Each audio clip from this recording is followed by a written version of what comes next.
The Ollie Easter Bunny has arrived. And it's lunchtime. Have a break, have a Kit Kat. Thank you, Ollie. Can I eat it now? You I don't know. Tuck in. I don't know. I think I'm going to eat the whole egg. Oh, In one go.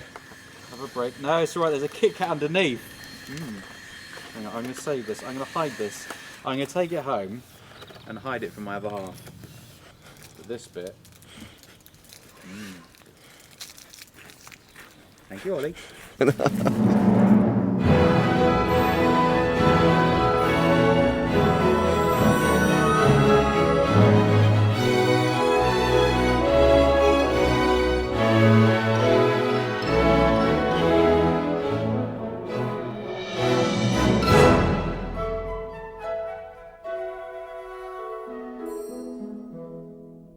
Good morning, it's Monday and welcome to the yard. It's nice being here, it's nice not being on site. Matt is working on some Chelsea Flower Show prep, which we will go and show you in a minute, but there's been a bit of a joke internally recently about some vlog digs to Matt, but I'm going to show you something.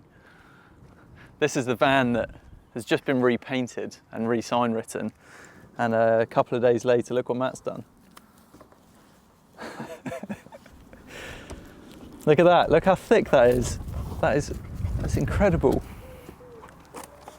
But yeah, so we'll start another Monday morning with another mat moan, which is how we seem to start our vlogs now. But it has been a good start to the day. Everybody has sort of smashed through everything that they need to be smashing through, to be honest. The video team have got a good plan. What we're going to be filming this week is we're going to be taking you to Milestone, one of our sponsors for Chelsea Flower Show, where one of our subcontractors is going to be working with that stone. So looking forward to taking you there, I think on Wednesday.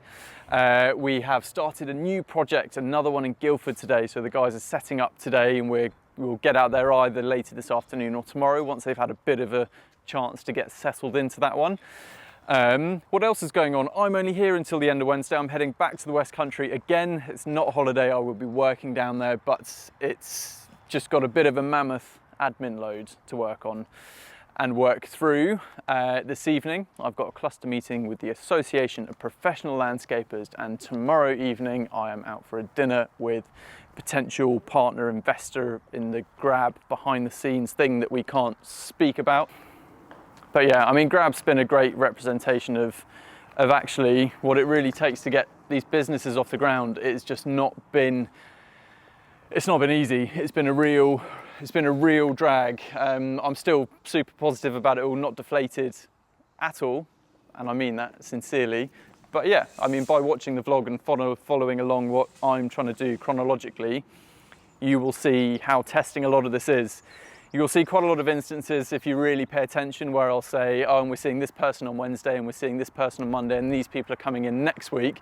You'll probably notice that actually quite a lot of that time it doesn't happen, and that's not because of me, and it's not because I am just making things up. It's just because it doesn't happen. I mean, you'll see behind me some lovely Makita kit. Well, Makita were meant to be coming down to furnish that maintenance van at the beginning of last week, but it still hasn't happened, and that's not their fault at all. It's not a dig at Makita. Everyone is just super busy. They're coming into the time of year where they're very busy with trade shows, which means their sales reps, who are a pretty stretched team, and that's who we're currently dealing with, are just all over the place. So this van still hasn't been finished, and we are getting ever closer. Yeah, I mean, everything is still sort of in its boxes. We've got the shelving up now, and we've got lots of little things that still need putting into places, but we're still not there. This isn't how I wanted it to look. But yeah, that's just another day in business, really. So that's enough of me and my initial waffle. Let's go and see Matt and see how he's getting on with this Chelsea Flower Show prep. I'm trying to construct a piece of plyboard and 4x2 piece of formwork that's going to be thatched for the entrance of our Chelsea build. So what it needs to be is it needs to be ply so that it can be fixed to all over, with a 4x2 structure inside to hold it all together. Needs to be pretty sound because it's quite a big structure, and then it's going to be thatched, and it's also going to have a steel top to it, so it needs to be pretty strong to support the weight. It's going to be pretty heavy by the time it's all finished. And I'm just working through the plans, trying to put it together. Basically, we had a go at it already, but for some reason it wasn't quite working. The angles and the measurements weren't coming together as well as we would have liked. It can't physically be right because with the thatch it's 1 metre, supposedly 1.15. Without the thatch, according to this, it's 2.22. So it can't be bigger without the thatch than it is with the thatch. Do you know what I mean? Yeah. I've had some more information sent through and a different diagram that is a bit more simplified because it's showing us 2 dimensions rather than it on 3 dimensions. And one of the things that was creating a bit of confusion is that the structure itself, where the corners meet, it needs to have a 45 for the thatchers to be able to get round the corners. So instead of it just meeting on 90-degree corners, they have to stop short, and then there's a 75mm piece of timber in between on 45 degrees to the 2 corners to make up the 90. And we weren't sure whether we were looking at the dimensions of it, including the 45-degree chamfers, because obviously they push you out, but not by the 75mm because they're on an angle. I don't know if I'm explaining this very well, but they push the dimensions out. So we weren't sure whether we were looking at the interior dimensions of the ply itself that we would then add the chamfers to, or whether we were looking at the overall dimensions that we would have to subtract the chamfers from, effectively. But I think we're there now. So with the plans at least, got it all sussed out. So the next stage is getting it all cut, putting it up, putting it together. It's Tuesday, and a job that I was speaking to the vlog about recently, saying that it was a job that I was coming to see, not something I do a huge amount, but the reason being is it's a client relationship we've been working on for a very long time. Planning permission for their first house they couldn't do what they wanted, so they've bought this house. So they are now, planning is in for the new plan, and it's a pretty significant landscaping scheme that, of course, hopefully, is going to come our way. So it's a very little phase 1. We are being yes men. Any little jobs that the clients want, we are responding to nice and quickly just to keep them happy, make sure that they come to us when the bigger job arises. So first job, you can see where I'm standing. This is all just going to be turf, so we're just making it into a nice, easy, manageable area. It's at the back of the house, so when the work's going on and when they're starting to live here, nobody lives here at the moment, they can use the area for the dogs, really. It's all been cleared out. They've put some new hedging in.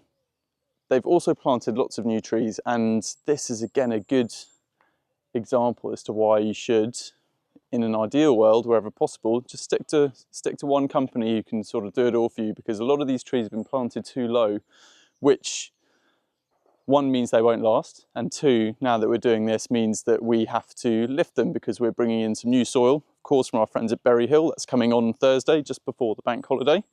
So we're going to be lifting some of these trees up. We're also then going to be putting metal rings around the base of the trees to make ongoing maintenance just that much easier, and to make sure the base of all of these trunks are protected. It is a property and a project that hopefully we will then get the maintenance contract for as well.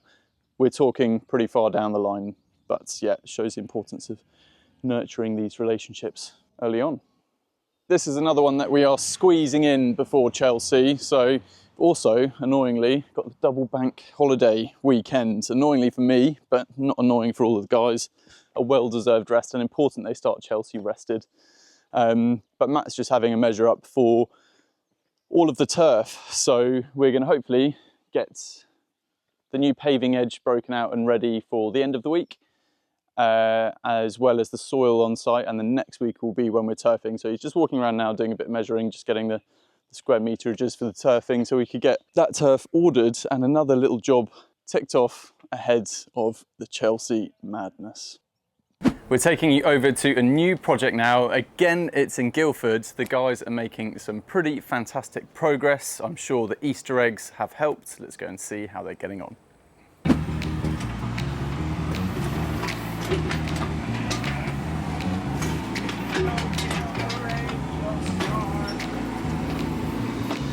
From the Easter Bunny. Hey! We are currently in Guildford, pretty central Guildford. It's not as sunny as it has been recently, but the sun is still seeping through the clouds. I'm down here with Charlie and Jack, and we have started day one of our little central Guildford project. Nice sized project, pretty standard kind of garden landscaping, patio, which we think is going to be Indian sandstone patio, bordered with like a sandstone or whatever slab they are going to be set. Returfing the whole garden, so little re-level, regrading of the garden, and then we're putting also a cladded block wall planter in the back. So yeah, day one, good progress so far. Got down here, started ripping it out, got rid of that, started making some mess, making a grab pile at the front, and then yeah, just stripped the turf, graded the turf, and thought why not get started on the digging the footings as well. So yeah, good progress for day one. Should be a fun one. Oh, good afternoon. It is the end of the day now. I have got everything sorted with Matt. It's been pretty last minute rushing around. That job that we went to go and see earlier, because a lot of the plants are in such bad condition after being recently planted and then ignored by somebody else, not us, means that job has suddenly got much bigger for us to make sure that all the irrigation in place is, to make sure all the irrigation is in place to make sure they survive, basically. And you can see I'm smiling as I say it. It's not because I'm excited about the additional work, it's just because I'm thinking, how on earth are we going to accommodate it? But we will make it happen. It's what we do. It's what's got the company to this stage. But Matt had to shoot off. I had pleasant surprise dropped on me last night, and that is Phil, the general manager of the APL, the professional body Hardwood is a member of, is coming to one of our sites tomorrow for an inspection. So yes, the professional body do inspect us. They come and have a look at our work. They come and have a look at the site. But unfortunately, what often overshadows those visits and what makes sure that the work itself actually often takes a bit of a backseat is all of this. So yes, we have, of course, we had everything for the job already, but it's been a bit of a last minute panic. So we've got risk assessments, we have got site inductions, we have got CDM paperwork, we have got extra paperwork to show him, so the company vehicle policy that the guys sign that drive it, the PPE sign-off sheets to say they've had all their PPE accepted at all. So if they haven't got it tomorrow, we can show that they were given it. And then the acknowledgement of the health and safety requirements that they've read and understood the risk assessments. So again, examples of that. So that stack of paperwork is what you have to have for every single job, which is nuts. And I think the biggest limiter of a company growing from sort of an owner-operator, smaller business to a bigger business is the amount. So this actually, you should have it even when you are on the tools, but the reality is you don't. But making sure that all of this is in place now that we are at the size that we are at is crucial and critical, and just saps so much time and energy out of everyone. Even though we've got some fantastic templates now, we've made it as easy as we can. We've got Google Drives for every job that we start with all of the associated and tailored paperwork. So we've made it as easy as we can, but oh, what a slog. On top of that, we have been doing more admin for Chelsea Flower Show. So doing a lot of all of that stuff, but for Chelsea Flower Show stands and getting all of that signed off.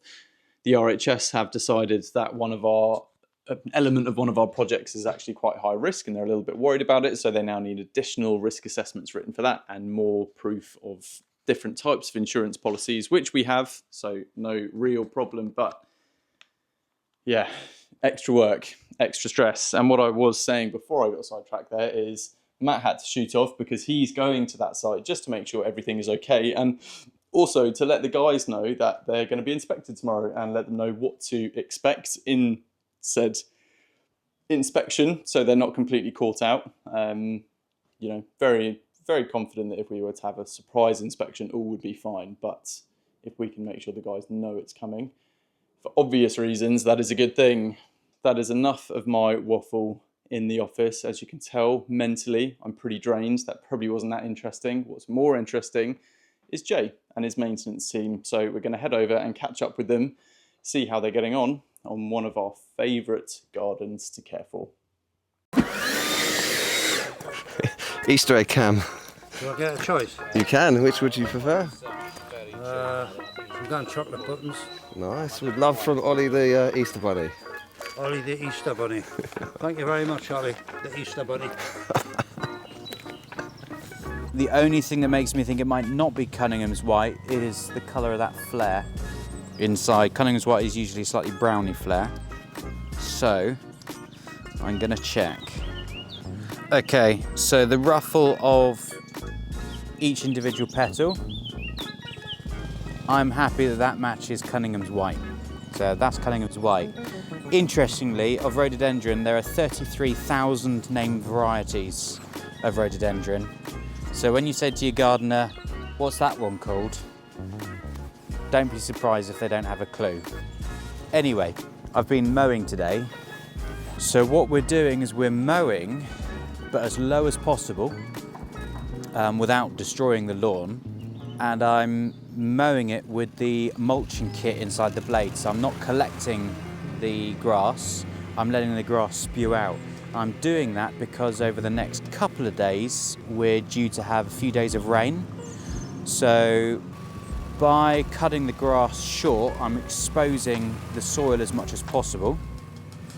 And then having the grass clippings back on the grass and mulching it in, I'm effectively using the top of the grass to feed itself, because that will be full of nitrogen, which will go straight back in the soil and will be washed in with the rain. Do I sound insane? Completely. Is it logical? Yes. But more importantly, it's a bit more of an ecological approach to lawn management, as opposed to cut it low all the time and then cover it with poisonous chemicals and ugh. This is how we get the lawn to sustain itself for over a longer period of time. For the rest of the season, I won't cut it this short, I'll actually cut it a little bit higher. I just know that I can get away with cutting it low today because we're about to have some rain. If I rush and I make the machine go that little bit quicker, I can scuff up my lines, I can scuff up some of the lawn a little bit, or at least I can leave imperfections, which is fine if you're in a parkland or the outer part of a very large estate. But this is somebody's garden, and so my aim always is for perfection. Slow and steady wins the race, whereas if you try and go that little bit too quick, it's just not perfect, and therefore it's not good enough.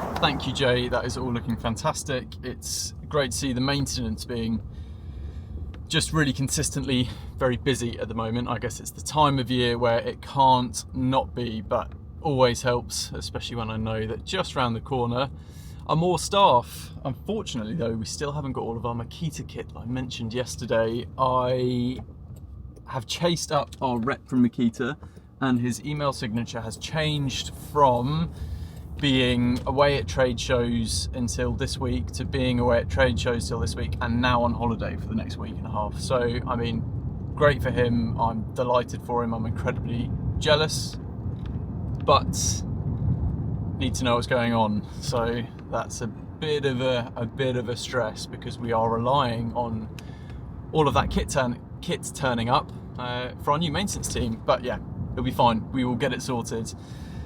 Tomorrow's APL inspection, I'm definitely feeling ready for it. I'm going to take you along, show you the site, and meet Lev as well. I'm excited to meet Lev, our new landscaper, who I still haven't met, which is insane. It feels bizarre saying it, but it's been such an amazing thing. Recruitment has been such an amazing thing for me to delegate, because it's massively consuming and not really something I've got time for.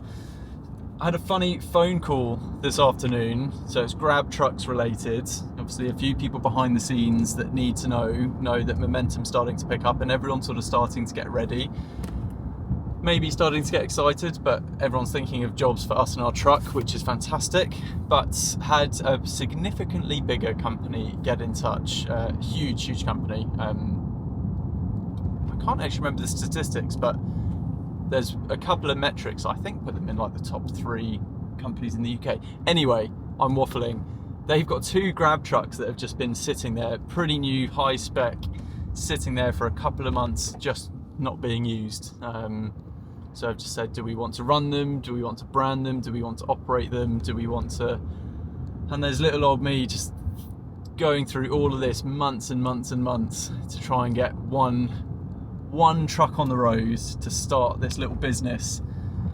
And then there's the other end of the scale where there's people with hundreds. These guys have got hundreds of trucks, and they've got 2 beautiful grab trucks just parked. They're actually parked at where my grab is going to be based, at the same yard, which is why they've thought, actually, why don't we brand and operate them? So yeah, it's funny how it happens. That'll be us one day. It will be the other end of the spectrum. It just shows whatever size or scale you are, you've always got problems, you've always got operating issues, and for those guys, they're too big. For me, I'm too small, but for them, I'm too big. So we'll see. Maybe we'll find the optimum, perfect amount where everybody is happy. Who knows? Anyway, 6 o'clock, I'm off home. I've got a busy evening, and I'll catch up with you tomorrow to make sure that we pass our APL inspection. I mean, sort of have to, really. I am on the committee. Look what we have here. There you go. Oh, look, straight in. Nice one, cheers. Your choice has been made for you. These are with love from Ollie the Easter Bunny. Oh, lovely. Thank you, Ollie. Thank you. You're welcome. Tuck in. Save that for later. When you're curled up in bed with your book. Is there money in it? Since the last time you were here, we've finished the fencing down the left-hand side, down the side path. We've done the decking. We're still waiting on some fascia to be able to finish that off. We had a delivery of topsoil yesterday, so today we've been topsoiling, ready for turf. We pull a string line from finished height up the top of the garden down to finished height down the bottom of the garden, and then we pull a string line across from one side to the other, just so we can get it nice and flat. We stamp it in as we go as well, so we stamp it in and then rake it, so it's nicely compacted. We've had an APL inspection this afternoon, so we've had to make sure this site is all clean and tidy and safe. So yeah, that's what we've been doing today. As you know, speak about the APL and the fact that we are members and the value that we see in the body quite a lot on our vlogs. You'll also know that I'm on the committee of the APL, and we're putting him right on the spot, but this is Phil from the APL. He's the APL's general manager, and he is here not for a friendly visit, he's actually inspecting us, so to make sure that we are still compliant with all of the terms for the membership, really. And I'm glad to say that we've been round and done your assessment, and you've just passed your assessment, so that's big pretty good Lindt news. Easter egg that we bought in has helped. Which is underneath the car tyre. Yeah, so we won't forget that. But what is, if you can sort of try and sum it up, what's the process for anyone that's interested? Because we do get I get quite a few messages off the back of the vlog asking, from younger landscapers and smaller, newer companies about the, how you apply for the APL and the value in, what are they likely to sort of get out of it? What does the membership actually mean? So over to you. Yeah, well, I mean, basically, when you're talking about younger companies and, maybe startups, the first and foremost, we have what's called a pre-accredited membership, because to be a full member of the APL, you have to have been trading for 2 years. So if you're under that, you can apply for membership as a pre-accredited member. And what we do then is we basically take you through the whole assessment process, making sure that you're fully compliant. So when you reach that 2-year milestone, you just simply fall into membership that way. If you're already been trading for 2 years, then the easiest way is just to go on to either the APL or the HTA website and just click join here, and that builds up, that sends an email over to me, and I send you out all the information. There's quite a bit that we ask for, and probably too much to go through on this video. But it is an involved process. But everything that we ask for, we actually have a template that will support it. So we call it an assessment rather than an inspection, because an assessment is something we're trying to find out what level you're at so that we can get you to the level that we think you need to be. Ultimately, though, it's about quality of work. And so all the paperwork and everything is great. And there is certainly a lot of HSE compliance that you have to have now. But it's the quality of your work. If your work's good, then we can help you be compliant with the rest. Don't come and join just hoping that you're going to get leads through the organisation. Yes, you might get the odd one, but that's not why you do it. So I think the thing for me to add is I wouldn't see the value in the membership if you weren't proactive within the community. I think that the strongest part of the membership is the fact that you have the regional clusters, the national WhatsApp groups, the more specialist WhatsApp groups, just access to a community that, especially if you're a smaller business or a business owner that can find everything pretty overwhelming, to have that huge national body to lean back on to. You know, it's definitely a case of no question too stupid. So yeah, ask away, and it's a great community to be a part of. So yeah, if you're going to join, it's the community that for me is the most valuable thing. The other thing about it though is that there is at the cluster meeting. So we was at a cluster meeting last night in Kent, and one of the biggest questions there was about inquiries and how many inquiries are people getting, and how are they finding trade at the moment. And it was so reassuring for the 20-25 people that were there that realised actually they were all in the same boat. So they weren't doing anything wrong, because as you know, who may be watching this, landscaping is a very insular industry, and you can feel quite isolated from everyone else, and you think that everything's going wrong and it's just you. And if you're part of a community like the APL, you'll soon find out actually it isn't.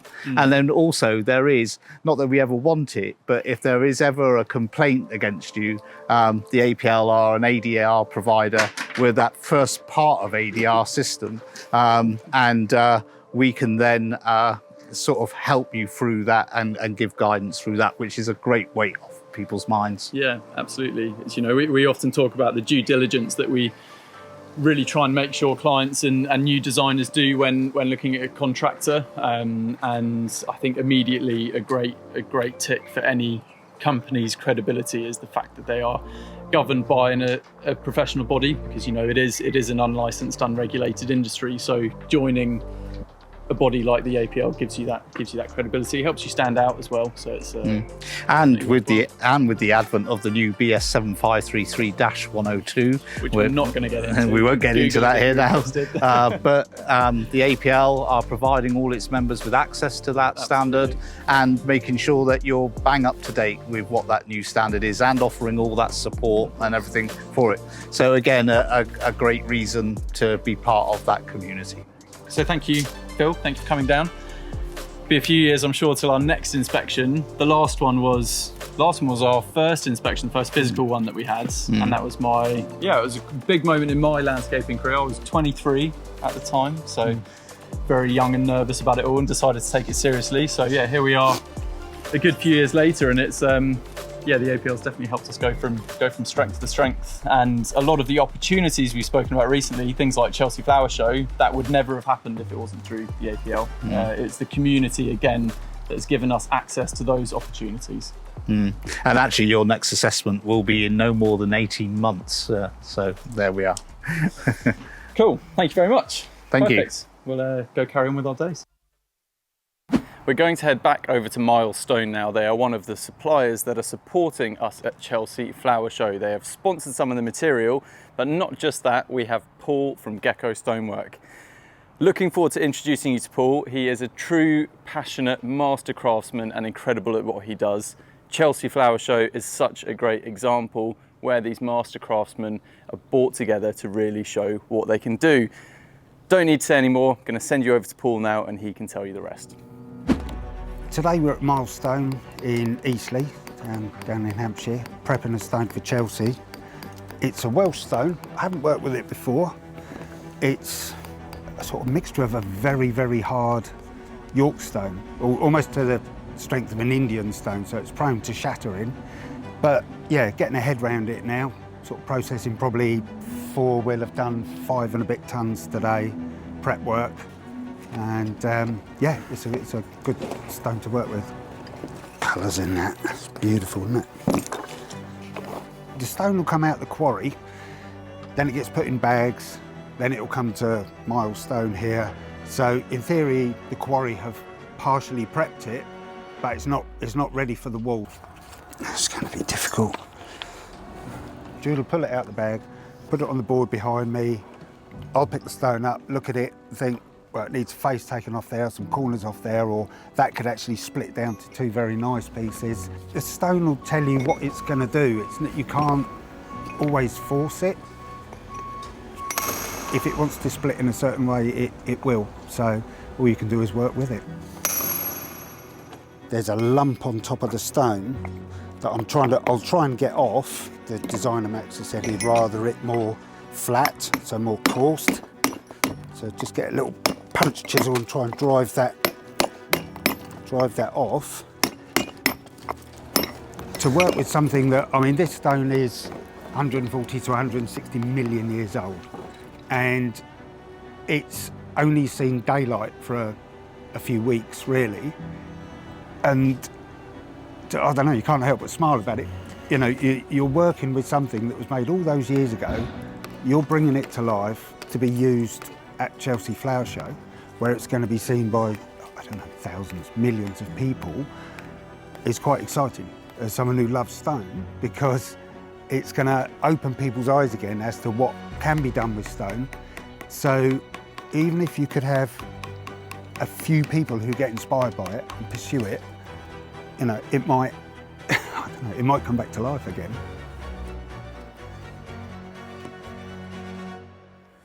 So as you can see, the sun is shining here at HQ as we finish the week. Short sleeves are back on, we are back into our hardwood bucket hats, ready for the summer, and thank you so much for watching.